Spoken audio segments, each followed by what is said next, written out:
Welcome to my channel. Today we are gonna study time of supply. Okay. वैसे तो supply is in itself is a chapter, but here we are gonna know about a brief about the supply only. Okay. First of all, what is supply? Supply is transfer, license, exchange, barter, sell, and rent. But all this kind of transactions should be in the course of business. मगर मतलब कि अगर हम transfer, licence, exchange, barter, sale और rent करते हैं, किसके लिए करते हैं? बिजनेस के लिए, in the course of business. अगर हम बिजनेस के लिए करते हैं तब ये सारी ट्रांजेक्शन जो है वो कहलाएगी supply, but for a consideration, मतलब कि कुछ लेन देन के साथ।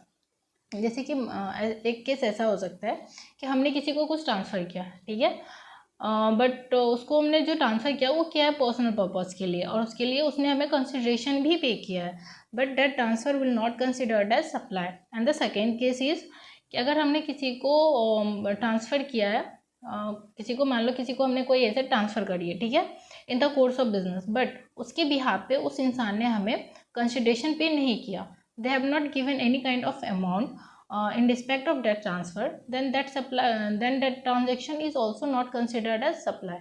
Okay, तो टाइम ऑफ सप्लाई में जो बेसिकली तीन सेक्शन है, here we are gonna learn one by one each of this section. First of all, section 12, time of supply of goods.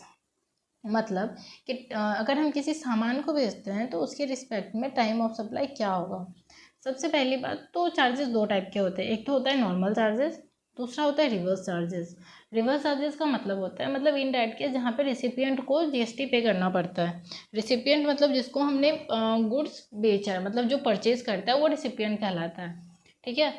तो वो जो जीएसटी पे करेगा तो वो कहलाएगा रिवर्स चार्ज मैकेनिज्म। पहला जो हम देख लेते हैं नॉर्मल चार्ज के बेसिस पे। तो नॉर्मल चार्ज के बेसिस पर टाइम ऑफ सप्लाई दो हो सकता है, या तो हो सकता है डेट ऑफ इनवॉइस, या तो हो सकता है last date of invoice, but condition ये है व्हिच एवर इज अर्लियर।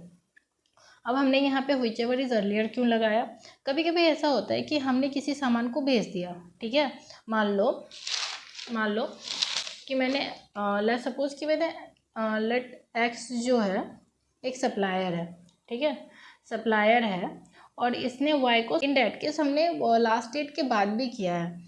तो यहाँ पे देखो दो चीज़ें, तो पहले जो इनवॉइस जो इशू हो गया था, तो इनवॉइस डेट क्या है यहाँ पे 27/4/23, और लास्ट डेट ऑफ इनवॉइस क्या है 25/4/23। तो यहाँ पे टाइम ऑफ सप्लाई हो जाएगा 25/4/3। ऐसा क्यों हुआ? क्योंकि इनवॉइस डेट और लास्ट डेट ऑफ इनवॉइस में जो अर्लियर होगा, okay, that will be our time of supply. I hope आपको ये चीज़ें समझ आ रही हो। उसके बाद फिर जो दूसरा है वो है time of supply under reverse charge. तो रिवर्स चार्ज के केस में क्या होगा? Date of payment, date of receipt of goods, या फिर 31st day from the date of supply of invoice, date of supply of invoice. Okay, अब इन तीनों में से भी जो पहले होगा वो कहलाएगा हमारा टाइम ऑफ सप्लाई, ठीक है। तो पहले हम यहाँ पे ये देख लेते हैं, अब इसको भी हम एक एग्जांपल से समझते हैं। लेट्स सपोज कि राम ने श्याम को कुछ बेचा है, ठीक है, राम ने श्याम को कुछ बेचा है। लेट्स सपोज कि एक मशीन बेचा है, सर मशीन, ठीक है। तो जो इनका जो डेट ऑफ जो सेल है उसका ये है हमारा 1/4/23, ठीक है। और जो श्याम ने पेमेंट करी है तो डेट ऑफ पेमेंट जो है हमारा वह है हमारा 5/4/23, ठीक है। और last date of issue of invoice है, last date of issue of invoice जो है हमारा वो मान लेते हैं हम 25/4/23 है, ठीक है। तो अभी इन तीनों के केस में हम ये देखेंगे कि सबसे पहले क्या हुआ है। 1/4/23 को डेट सेल हो गया, पेमेंट जो रिसीव हो गई है श्याम से राम को वो हो गई है 5/4/23 को, और लास्ट डेट जो इनवॉइस है, मतलब इन केस कि पहले इन्वाइस इशू ना किया गया हो तो उस रिस्पेक्टिव मंथ में जो last date of issue of invoice है वो है 25/4/3। ठीक है, तो हम ये चेक करेंगे कि इन तीनों में से जो पहले हुआ होगा व्हिच एवर इज अर्लियर वो कहलाएगा हमारा टाइम ऑफ सप्लाई। तो in this case time of supply is 1/4/23, मतलब जिस दिन पे हमारा सेल हुआ, डेट ऑफ सेल, वो हमारा कहलाएगा time of supply. Okay, and the third section is section 23। Section 23 ये है सेक्शन 13 जो है वो है time of supply of service. मतलब कि अगर हम किसी को सर्विस प्रोवाइड करते हैं तो उस केस में टाइम ऑफ सप्लाई क्या होगा। इसमें भी दो केस है, पहला एक है normal on the normal charge basis, दूसरा है रिवर्स चार्ज बेसिस। ठीक है, तो पहला है नॉर्मल चार्ज बेसिस में दो चीज़ है, इनवॉइस विद इन टाइम।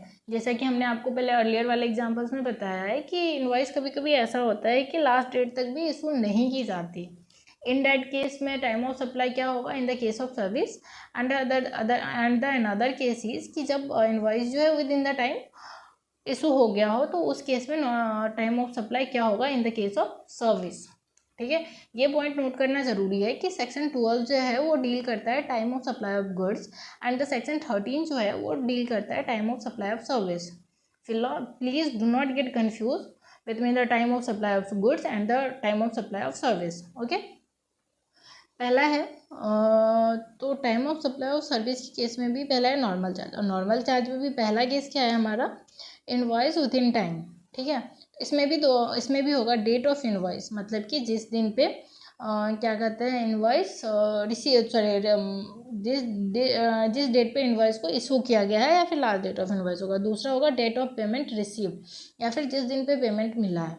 इन दोनों केस में से जो पहले होगा वो कहलाएगा हमारा टाइम ऑफ सप्लाई। ओके, और फिर दूसरा है invoice not issue with in time, मतलब कि जो लास्ट डेट है इनवॉइस की, उस लास्ट डेट तक भी जो इनवॉइस है उस पर्टिकुलर सप्लाई ऑफ मतलब पर्टिकुलर सर्विस की केस में इशू नहीं हुई है। तो उस केस में जो हमारा टाइम ऑफ सप्लाई होगा वो होगा डेट ऑफ कंप्लीशन, मतलब कि जिस दिन हमने सप्लायर ने रिसिपिएंट को जिस दिन पे सर्विस पूरी तरीके से दे चुकी है, मतलब उनकी जो ऑब्लिगेशन है to provide service to the recipient has been completed. ठीक है, और दूसरा है payment received whichever is earlier, मतलब कि पहला केस ये हो जाएगा कि जो हमने लायबिलिटी ली थी एक रिसिपिएंट को सर्विस प्रोवाइड करने की, तो जो डेट पे हमने उसे वो सर्विस प्रोवाइड कर दी है, मतलब date of completion of service. ठीक है, एक पहला वो लेना है, दूसरा लेना है पेमेंट रिसीव्ड, मतलब कि हमने सर्विस प्रोवाइड कर दी बट इनवॉइस इशू नहीं करा उसके और या फिर उन्होंने जो रिसिपिएंट था उन्होंने सप्लायर को पेमेंट कर दी है in respect of that service. तो इन दोनों में से जो भी पहले होगा वो कहलाएगा time of supply of service. ठीक है, कभी कभी ऐसा भी होगा ना कि हम एडवांस में पेमेंट ले लेते हैं, उसके बाद फिर सर्विस हम उसे बाद में प्रोवाइड करते हैं। तो इन दैट केस जो होगा पेमेंट रिसिप्ट जो है वो पहले हो गया और सर्विस हमने उसे बाद में प्रोवाइड करी। तो इन दैट केस जो हमारा टाइम ऑफ सप्लाई होगा, तो जिस डेट में हमने पेमेंट रिसीव करा है वो डेट हमारा कहलाएगा टाइम ऑफ सप्लाई। ओके, और फिर इसमें भी आता है रिवर्स चार्ज मैंने आपको पहले ही बता दिया। तो रिवर्स चार्ज के केस में ये होगा ना कि पहला जो होगा रिवर्स चार्ज के केस में पहला होगा डेट ऑफ पेमेंट, मतलब कि जिस दिन पे हमें पेमेंट रिसीव हुआ है, एक तो वो होगा। दूसरा होगा 61st from invoice date whichever is earlier, मतलब यहाँ पे भी एक कंडीशन है कि अगर या तो हमें पेमेंट रिसीव हो गया वो डेट हो जाएगा टाइम ऑफ सप्लाई, या फिर ये होगा कि जो क्या कहते हैं हमने इनवॉइस इशू किया है, ठीक है, बट वो इनवॉइस जो है टाइम पे इशू नहीं किया गया और जो लास्ट डेट ऑफ इनवॉइस आ गई, तो उस लास्ट डेट से जो 61st डे होगा वो कहलाएगा date of time of supply. ठीक है, मान लो कि हमने लास्ट डेट को नहीं किया, डेट ऑफ मतलब पेमेंट हमें पहले मिल गई जिस केस में, तो वहाँ तो हो जाएगा डेट ऑफ पेमेंट। बट अगर हमने इनवॉइस लेट से इशू किया तो जिस दिन पे हमने इनवॉइस रेज किया है वहाँ से हमको जोड़ना है कि 61st डे कौन सा होगा, 61st डे कौन सा होगा वो, और डेट ऑफ पेमेंट जब हम दोनों को कंपेयर करेंगे तो जो पहले आएगा वो कहलाएगा time of supply in case of time of supply of service in case of reverse charge. ठीक है, अब देखो एक और है इम्पॉर्टेंट सेक्शन। पहला जो थर्ड सेक्शन है वो है section 14, change in date of tax. Change in date of tax. ठीक है, कभी कभी ऐसा ऐसा भी होता है कि जैसे कि हमारे पास ना क्या कहते हैं कुछ सामान है, ठीक है, वो सामान हमारे पास पहले से लॉट में पड़ा हुआ है और हमने उसका सप्लाई कर दिया। तो जब हमने उसका सप्लाई किया और जैसे कि मान लो कि मैंने दिल्ली से हरियाणा मेरे को कोई सामान भेजना है, बट आज मैंने भेजा, ले सपोज कि मैंने आज उसे भेजा और कल मतलब एक दिन उसके पहुंचने से पहले जो उसका जैसे रुको, जैसे कि मान लो कि मैंने यहाँ से दिल्ली से हरियाणा मैंने कोई गुड्स भेजा, ले सपोज कि मैंने एक मशीन भेजा, ठीक है। तो दिल्ली से हरियाणा अगर मान लो कि अगर उस सामान को जाने में 2 दिन लगते हैं, तो बीच में क्या हुआ ना, पहले जब मैंने इसे भेजा, जब मैंने इसे सप्लाई करा तो उस टाइम पे इसकी जो जीएसटी की रेट थी मान लो उसकी 6% है, ठीक है। बट वहाँ पहुँचने से पहले मतलब before the arrival of goods at its destination place, तो उसकी जो रेट हो गई वो सर्टेन नोटिफिकेशन आया और उसकी जो रेट हो गई है वो हो गई है 18%। तो उस केस में हम जो जीएसटी का जो रेट है, ठीक है, उस टाइम पे हम क्या मानेंगे, टाइम ऑफ सप्लाई क्या होगा, ठीक है। तो उस केस में हम पहले ये देखते हैं, जैसे कि मान लो कि यहाँ पे मैंने आपके लिए एक एग्जांपल भी बना के रखा है। लेट सपोज कि अगर हमने कोई चीज़ बेचा और उसकी सप्लाई डेट है वो जो है वो जो सप्लाई डेट है वो है 1/4/2023 और जो इनवॉइस डेट है वो 5/4/23 and the payment that is 1/3/23।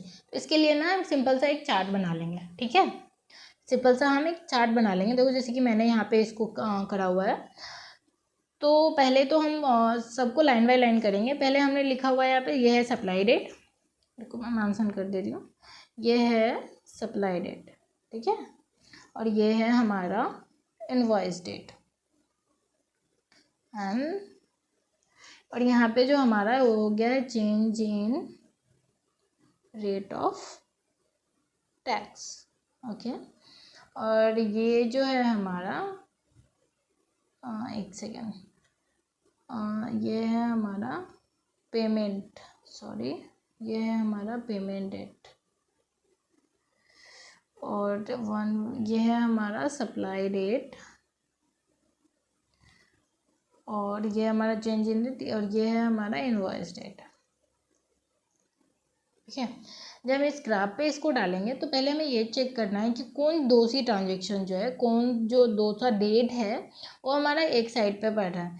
देखो एक चीज़ तो हमें नोटिस करना है कि टाइम ऑफ सप्लाई जो होगा या तो होगा वो पेमेंट डेट या तो होगा इनवॉइस डेट, दोनों में से कोई एक ही हो सकता है टाइम ऑफ सप्लाई, ठीक है। तब हमें ये देखना है कि सबसे पहली बात तो हम जो भी डेट हमें दिए हुए हैं मतलब सप्लाई डेट, इनवॉइस डेट और पेमेंट डेट, उसे हम पहले एक ग्राफ पे लिख लेंगे। उसके बाद हम ये देखेंगे कि जो रेट जो चेंज हुआ है जिस डेट से, ठीक है, जिस डेट से हमारा रेट चेंज हुआ है पर्टिकुलर आइटम का, उसके किस साइड में 2 डेट फॉल कर रही है, ठीक है, उसके किस साइड में जब 2 डेट फॉल कर रही है, जैसे कि इस केस में देखो 1/3/23 है ना, तो ये है हमारा पेमेंट डेट और ये और 1/4/23 ये है हमारा सप्लाई डेट और 5/4/2023 ये है हमारा इनवॉइस डेट। जैसे कि हमने पहले देखा कि टाइम ऑफ सप्लाई होगा या तो पेमेंट डेट होगा या तो इनवॉइस डेट होगा। अब देखो पेमेंट तो इस केस में जो है, इस केस में जो है जो हमारा टाइम ऑफ सप्लाई हो जाएगा, टाइम ऑफ सप्लाई जो हो जाएगा वो हो जाएगा इनवॉइस डेट, क्योंकि ये पहले है,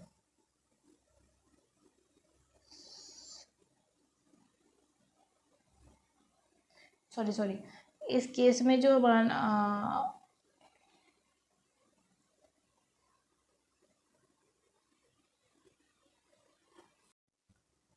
देखो, और हमारा जो तीसरा सेक्शन है वो है सेक्शन 14 मतलब change in date of tax. मतलब कभी कभी ऐसा भी होता है ना कि अगर हमने किसी गुड्स को बेचा है, ठीक है, किसी गुड्स को बेचा और वो अपने डेस्टिनेशन प्लेस पे पहुंचने से पहले ही अगर उस गुड्स की जो टैक्स का रेट है वो चेंज हो गया, मतलब कि जब वो गुड ट्रांजेक्शन में है हमने यहाँ से उसे निकाला, बट वो डेस्टिनेशन पहुँचने से पहले उस पर्टिकुलर गुड्स का जो रेट ऑफ जीएसटी है वो चेंज हो गया, तो उस केस में टाइम ऑफ सप्लाई क्या होगा।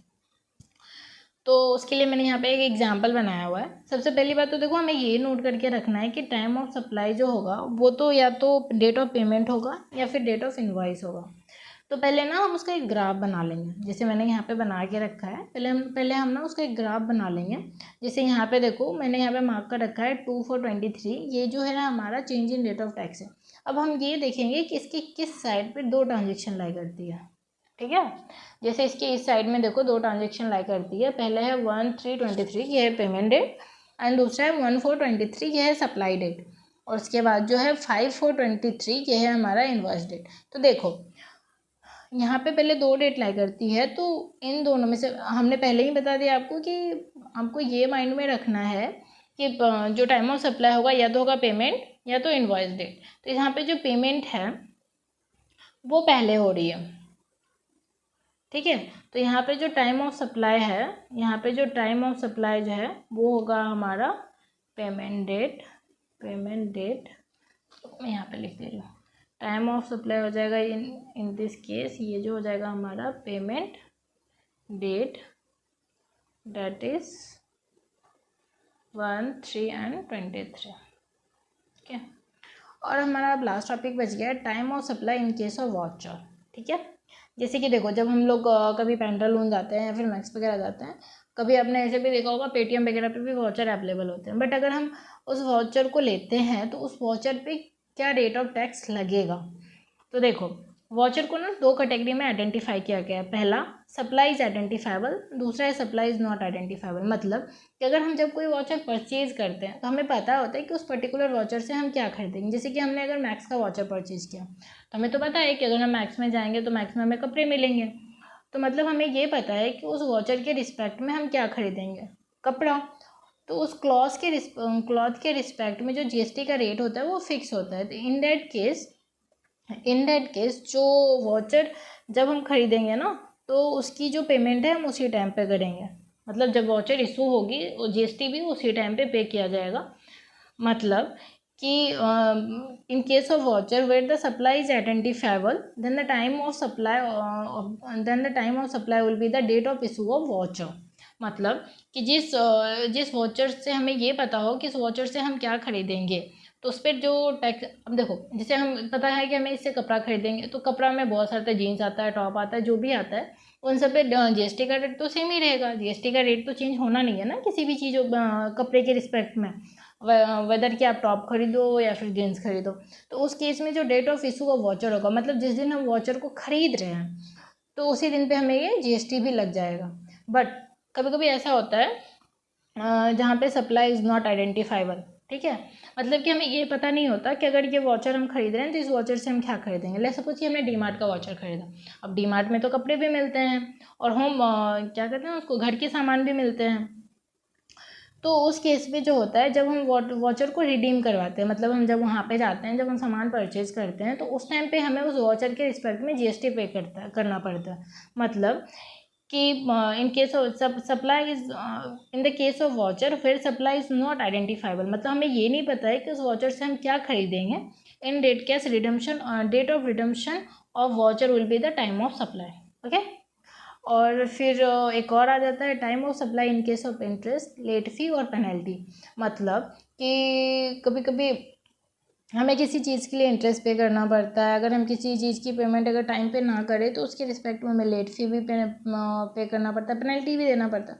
तो उसके केस में जो टाइम ऑफ सप्लाई होगा ना, date on which supplier receive such payment, मतलब कि जिस दिन पे हम सप्लायर को वो इंटरेस्ट, लेट फी या फिर पेनल्टी पे कर देंगे ना, वो डेट कहलाएगा हमारा वो डेट जो है हमारा कहलाएगा टाइम ऑफ सप्लाई।